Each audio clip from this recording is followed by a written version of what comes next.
Primero hay que pensar que cuando aparecen los gobiernos neoliberales en la Argentina, Gasalla vuelve a representar una empleada pública que es una figura degradante y en realidad tiene que ver con esa concepción del Estado que suele tener este tipo de gobiernos, este tipo de políticas, que es una proyección, o sea, es lo que ellos proyectan y es el uso que ellos le dan al Estado.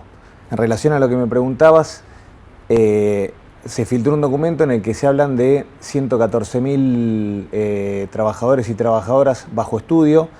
Ahí hay compañeros y compañeras de planta permanente, hay compañeros que están en contratación transitoria y hay compañeros que están en edad jubilatoria. A nosotros lo que nos preocupa es que, por ejemplo, en el caso de la planta permanente, son trabajadores y trabajadoras que concursaron esos cargos, que han demostrado, además de idoneidad, capacidad, y que nos preocupa profundamente que el gobierno nacional crea que tiene prerrogativas para poder ponerlos bajo estudio y en algún momento considerar despidos. A ver, tengo como la sensación, y escuchándote, que ya no les sorprende nada, digo, del gobierno, digo, ¿no? Y que siempre buscan a ver de alguna manera cómo justificar esto. Es decir, que es que hay un plan directo del gobierno de achicar el Estado, claramente. Sí, sin lugar a dudas. Acá la intención es que ¿Sabes por qué te pregunto esto? Porque en un momento, cuando hicieron los primeros despidos, yo escuché a algunos también que me decían, no, ¿sabes qué hacen? Cambian, digamos, sacan los funcionarios que hoy están, digamos, en la propiedad y ponen los de ellos, los amigos de ellos, ¿me entendés? Van nombrando gente, digo, y no es tanta la cosa. Hoy que pasó el tiempo, ¿qué fue efectivamente? ¿Fue así? Sí, bueno, pero por eso decía que esa imagen, en definitiva, seguramente con mucho más glamour, puede ser cualquier amiga de cualquier funcionario medio del gobierno actual que seguramente está comentando lo que pasó ayer en el programa de Susana Jiménez, y nosotros lo que tenemos para decir de los empleados estatales es que lograron los pisos de seguridad social más altos de Latinoamérica, que aumentaron la matrícula en un 25%, que redujeron los índices de desocupación. Eso lo hicieron empleados estatales a través de políticas públicas de un gobierno que se pretendió gobernar para el pueblo.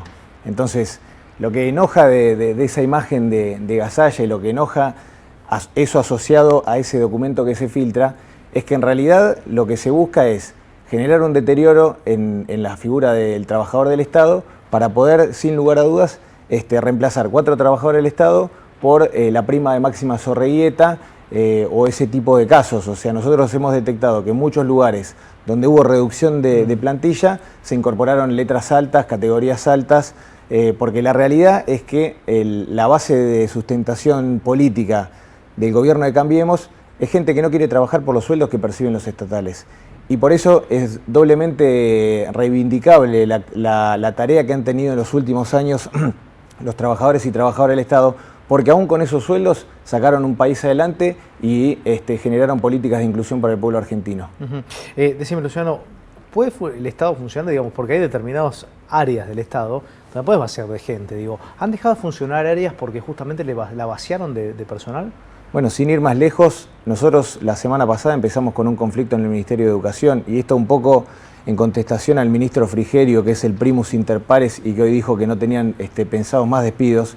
En el Ministerio de Educación de la Nación hubo 200 despidos la semana pasada en áreas estratégicas que tienen que ver con políticas socioeducativas, 200 trabajadores y trabajadoras del Instituto Nacional de Formación Docente que garantiza que los docentes de todo el país se puedan capacitar de la misma manera, entonces un docente de una provincia con menos recursos tenga las mismas capacidades que un docente de una provincia con más recursos.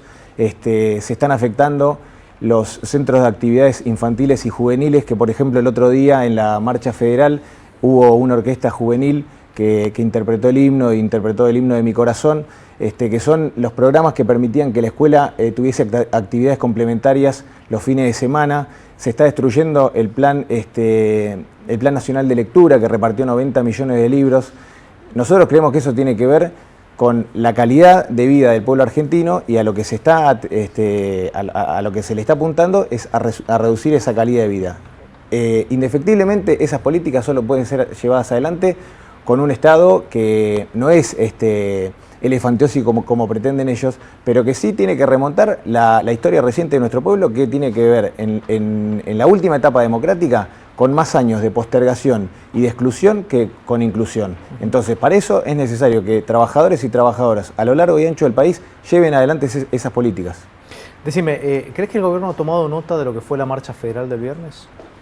Yo creo que sí, por eso el ministro Frigerio sale a contestar lo que de alguna manera fue la nota central de Página 12 en el día de ayer. Me parece que además de dedicarse a la cuestión mediática, hay que corregir el rumbo, porque lo que la marcha federal fue en un principio que tenía que ver con que los estatales nacionales de las provincias pudieran venir a hacer los planteos a los respectivos ministerios que claramente están en la Ciudad de Buenos Aires, de repente por las distintas problemáticas económicas se convirtió en una marcha de amplio espectro, no solamente por la adhesión de los sectores de la política que de izquierda, no sé, al PJ Nacional brindaron su adhesión, sino también porque se sumaron sectores de la producción, los curas de la Opción por los Pobres, los organismos de derechos humanos, los cooperativistas, los sectores de la economía popular, los trabajadores informales. Entonces me parece que lo que el pueblo argentino le está reclamando al gobierno de Mauricio Macri es ser escuchado. Recién el secretario de Prensa y Comunicación de la CGT, de la nueva CGT unificada, nos contó, porque el mismo día de la marcha, el viernes, tuvieron una reunión a la mañana, el triunvirato que quedó a cargo de la CGT, y lo que hablaron, dice que le preguntaban, obviamente, fueron a hablar con los miembros del gobierno, el ministro de Trabajo, entre otros, eran acciones concretas, es decir, digamos, que le estaban pidiendo al gobierno porque daban que un gobierno que hacía todo en potencial, anuncios en potencial, de que va a mejorar esto, de que va a mejorar, pero digamos, nunca llegan las promesas que el anuncio, digamos, va haciendo desde que asumió, digo, prácticamente. Primero que arreglando con los fondos buitres iban a comenzar a llegar las inversiones, después, como eso no funcionó, obviamente se está apostando un blanqueo, el blanqueo es dudoso lo que vaya a ocurrir con eso, las inversiones siguen sin llegar, digo, es como un gobierno ahora apuesta a la obra pública, digo, tenés esa misma visión que ellos? Sí, nosotros creemos que hay que tomar medidas inmediatas. Yo ayer miraba una discusión entre editores de distintos diarios y decían que las medidas, uno de los editores, no recuerdo bien de qué diario, decía las medidas que se tomen hoy se van a estar viendo en 2 meses. Claramente hay que tomar medidas de carácter inmediato y tienen que ser medidas que tiendan a reactivar el consumo interno, a la generación de empleo. Para eso me parece que lo primero que tiene que pasar es que se pongan de acuerdo entre Sturzenegger y Prat-Gay. Yo creo que hay que hacer una invitación a toda la audiencia, a todo el pueblo argentino, a mirar ese video donde Sturzenegger, hablando en inglés, contaba la anécdota con Durán Barba, donde Durán Barba le decía, habla de cualquier cosa, no hables de lo que vas a hacer. Bueno, ahí Sturzenegger explica que para bajar la inflación lo que hay que hacer es bajar el déficit fiscal, pero bajar el déficit fiscal trae recesión y entonces la recesión trae pérdida de empleo. Ese es el plan económico de Mauricio Macri. Si nosotros queremos saber qué es lo que van a hacer en los próximos años, hay que mirar ese video de Sturzenegger hablando en inglés. Luciano, gracias por venir. Muchas gracias a ustedes.